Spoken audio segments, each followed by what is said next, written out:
براہ کرم اس ویڈیو کو آخر تک ضرور دیکھیے، شاید حضرت یوسف علیہ السلام کا یہ صبر آپ کے دل کو چھو جائے۔ سوال نمبر 1، حضرت یعقوب علیہ السلام کس نبی کے بیٹے تھے؟ درست جواب ہے حضرت اسحاق علیہ السلام۔ اگلا سوال ہے، حضرت یوسف علیہ السلام کے والد کا نام کیا تھا؟ درست جواب ہے حضرت یعقوب علیہ السلام۔ اگلا سوال ہے، حضرت یوسف علیہ السلام نے خواب میں کیا دیکھا؟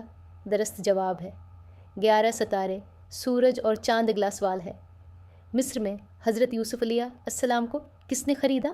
درست جواب ہے عزیز مصر۔ اگلا سوال ہے، حضرت یوسف علیہ السلام نے کس بھائی کو اپنے پاس روک لیا؟ درست جواب ہے بنیامین۔ اگلا سوال ہے، حضرت یوسف علیہ السلام کے سب سے چھوٹے بھائی کا نام کیا تھا؟ درست جواب ہے بنیامین۔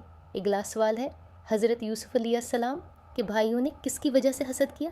درست جواب ہے والد کی محبت۔ اگلا سوال ہے، حضرت یعقوب علیہ السلام کس غم میں بینائی سے محروم ہو گئے؟ درست جواب ہے حضرت یوسف علیہ السلام کی جدائی۔ آپ کا ایک فالو میری محنت کی سب سے بڑی حوصلہ افزائی ہے، پلیز میرا اکاؤنٹ فالو کریں۔